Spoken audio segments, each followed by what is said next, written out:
जितनी ज़्यादा सर्दी पड़ती है उतना ज़्यादा मोटा रजाई या फिर कंबल निकलता है।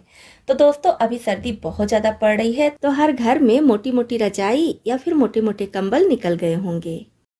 तो रजाई या कंबल ओढ़ते ओढ़ते ये काफ़ी गंदे हो जाते हैं। तो रजाई या कंबल को गंदा होने से बचाने के लिए सबसे अच्छा तरीका है कि इसको कवर लगाकर फिर ओढ़ा जाए। लेकिन अब कुछ लोग हैं जिनको रजाई या कंबल पर कवर लगाकर ओढ़ना नहीं पसंद है। उनमें से एक मैं भी हूँ। मुझे भी रजाई या कंबल पर कवर लगाकर ओढ़ना बिल्कुल नहीं पसंद है। तो इसलिए मेरी रजाई या फिर कंबल बहुत जल्दी जल्दी गंदे भी हो जाते हैं। अगर मेरे रजाई या कंबल बार बार गंदे होते हैं तो भी मैं बहुत ज़्यादा खर्चा नहीं करती हूँ, बार बार इनको ड्राई क्लीन नहीं करवाती हूँ। मैं घर पर ही इनको ज़्यादातर साफ़ कर लेती हूँ। गंदे दिखने के साथ साथ इसमें ढेर सारे जम्स भी आ जाते हैं जो हमें दिखते नहीं हैं। वैसे तो मार्केट में जब हम रजाई या कंबल लेने जाते हैं तो जो सबसे अच्छा कंबल होता है या सबसे अच्छी रजाई की प्रिंट होती है उसी को लेते हैं और फिर घर पर लेके आते हैं तो कुछ लोग उस पर कवर चढ़ा देते हैं कि जिससे वो रजाई या कंबल गंदा ना हो। तो मुझे तो रजाई या कंबल पर कवर चढ़ाना बिल्कुल भी पसंद नहीं है, मैं कभी नहीं चढ़ाती हूँ। कवर चढ़ाने से क्या होता है कि हम जो सुंदर सुंदर देखकर कंबल या रजाई मार्केट से लेकर आते हैं वो ढक जाता है, तो मुझे नहीं अच्छा लगता है, इसीलिए मैं कवर नहीं चढ़ाती हूँ। डायरेक्ट ही बिना कवर चढ़ाए रजाई या कंबल को ओढ़ती हूँ। वैसे कवर रहता है तो कवर निकाल कर हम धुल सकते हैं, हमारा रजाई या कंबल एकदम साफ रहता है। लेकिन जब डायरेक्ट ओढ़ते हैं तो ओढ़ते ओढ़ते ये बहुत जल्दी जल्दी गंदा भी होने लगता है, तो इसको साफ करने की प्रॉब्लम आती है। अगर हम ड्राई क्लीन में देते हैं तो काफ़ी समय लगता है, काफ़ी पैसा लगता है और ये भी नहीं पता होता है कि अच्छे से सफाई होगी कि नहीं। तो आज मैं घर में ही बहुत आसान तरीके से भारी से भारी कंबल या भारी से भारी रजाई को साफ करने का तरीका बताऊंगी। इसमें सिर्फ हमें एक चीज़ चाहिए और वो चीज़ मार्केट में काफ़ी सस्ती मिलती है। तो बिना एक भी बूंद पानी के आज हम इस रजाई को साफ करने वाले हैं। इस टिप को आप कंबल पे भी अपना सकते हैं और रजाई पर भी। तो यहाँ पर ये मेरी रजाई है और आप देख पा रहे होंगे काफ़ी मोटी रजाई है। तो इस रजाई को मैं हर साल 1 से 2 बार इसी तरह से साफ़ करती हूँ। तो अभी रजाई थोड़ी गंदी दिखने लगी तो मुझे साफ़ करना था, तो मैंने सोचा कि चलो आपके साथ ये टिप भी शेयर कर देती हूँ। सबसे पहले हम रजाई को बेड पर अच्छे से फैला लेंगे। अगर आपकी रजाई या कंबल ज़्यादा बड़ा है, बेड से बाहर निकल जा रहा है, तो फिर आप हाफ हाफ में करके भी इसको साफ़ कर सकती हैं। तो मेरा बेड काफ़ी बड़ा है, उसी के हिसाब से रजाई भी है, तो बेड पर ही रजाई को अच्छे से बिछा दी हूँ। तो पहले हम इसको बेड पर अच्छे से बिछा देंगे और इसको फर्श वगैरह पर न बिछाइएगा। चाहे तो बेड पर बिछाइए या फिर आपके घर में कोई बड़ी सी कालीन वगैरह है, साफ़ है, तो उसमें भी बिछा सकती हैं।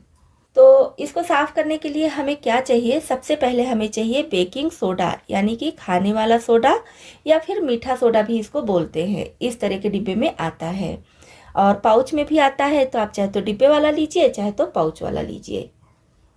तो और साथ में चाहिए एक छन्नी, चाय छानने वाली छन्नी ले सकती हैं या कोई एक्स्ट्रा छन्नी आप रखी हैं तो उसको भी ले सकती हैं। तो रजाई के हिसाब से हम बेकिंग सोडा ले लेंगे। पूरी रजाई पर हल्का हल्का फैलाना है, तो जितनी बड़ी आपकी रजाई हो उसी के हिसाब से बेकिंग सोडा ले लीजिए और छन्नी में डाल दीजिए। तो अब हम इस छन्नी से पूरी रजाई पर इस तरह से हल्का हल्का, बिल्कुल हल्का हल्का बेकिंग सोडा सब तरफ ऐसे छिड़केंगे। ऐसा छिड़केंगे कि हर तरफ रजाई के कोने से लेकर बीच में सब तरफ हल्का हल्का इस तरह से पूरी रजाई में छिड़क देंगे। तो अगर आप छन्नी में लेकर बेकिंग सोडा को छिड़केंगी तो दिक्कत नहीं होती है, सब तरफ एक बराबर बेकिंग सोडा छिड़क जाएगा। तो देखिए इस तरह से मैं एक तरफ पूरी रजाई पर अच्छे से बेकिंग सोडा छिड़क दी हूँ। अब इसको हम छोड़ देंगे करीब 20 से 25 मिनट के लिए इसी तरह से। अब मैं ली हूँ यहाँ पर रोटी बेलने वाला बेलन, ये हर घर में होता है। तो आज हम इसी से अपने घर के रजाई या फिर कंबल को बहुत अच्छे से साफ करेंगे। अब क्योंकि हम इस पर बेकिंग सोडा डाल चुके हैं, कितना भी संभाल कर डालें बेकिंग सोडा, फिर भी कहीं कहीं थोड़ा सा ज़्यादा या कहीं कहीं थोड़ा सा कम हो जाता है। तो बेलन को हम लेंगे और कंबल पर एक तरफ से, ऐसा नहीं कि कहीं यहाँ पर थोड़ा सा पीट दिए, थोड़ा सा यहाँ पर पीट दिया, ऐसा नहीं। कंबल के एक साइड से हम इस तरह से शुरू करेंगे और पूरे कंबल को अच्छे से सब तरफ से इसी से पीटते हुए साफ करेंगे। इससे हमारा बेकिंग सोडा भी पूरे में अच्छे से फैल जाएगा और इसमें जो भी धूल मिट्टी है वो भी निकल जाएगी। कैमरे में तो नहीं दिखेगा, लेकिन जब आप सामने से इस तरह से करेंगी रजाई या कंबल पर तो आपको दिखेगा कि इसमें से धूल मिट्टी या फिर गर्दा निकल रहा है, तो उसको निकालना भी बहुत ज़रूरी है। थोड़ा समय लगता है, लेकिन आपका रजाई या कंबल एकदम बढ़िया से साफ हो जाएगा और इसमें जम्स भी नहीं रहेंगे। अब इसके बाद हमें चाहिए कोई कंघी और साथ में चाहिए मोजा। फटा पुराना नया कोई भी मोजा ले लीजिए, बस मोजा अच्छी तरह से साफ हो इस तरह से लीजिएगा। अब इसमें हम कंघी डाल देंगे और इस तरह से पूरे कंबल पर एक लाइन से साफ करते हुए जितनी भी धूल मिट्टी या गर्दा है या फिर बेकिंग सोडा निकल रहा है, इस तरह से करते हुए रजाई पर से नीचे गिरा देंगे।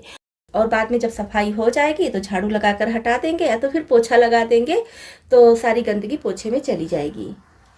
तो दोस्तों, ये टिप लेडीज़ क्या हर जेंट्स के लिए भी बहुत यूजफुल है, क्योंकि रजाई या कंबल तो दोनों ओढ़ते हैं, तो दोनों के लिए बहुत यूजफुल है।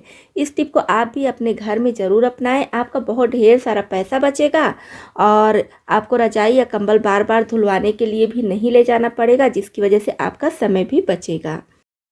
और घर में ही हम इसको फटाफट साफ़ कर लेंगे। अगर आपको ज़रूरत लग रही है तो थोड़ा सा धूप दिखा सकते हैं। अब हमारी रजाई का ये साइड तो साफ़ हो गया है। अब इसको बैक साइड से भी साफ़ करना है, तो इसको पलट देना है।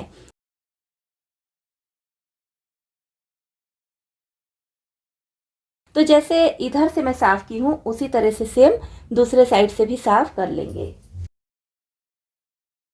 सेम उसी तरह से पूरे पर बेकिंग सोडा डालेंगे।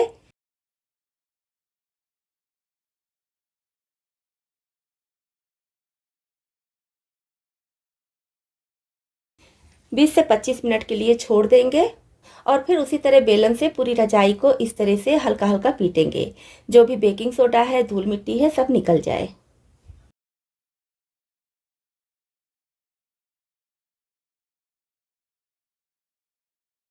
फिर कंघी और मोजे की मदद से इधर से सब साफ कर देंगे। उस तरफ तो प्रिंट था इसलिए आपको अंतर नहीं दिखा होगा, इधर आपको अंतर दिख रहा होगा। इतनी दूर की रजाई देखिए कितनी बढ़िया से साफ हो गई है।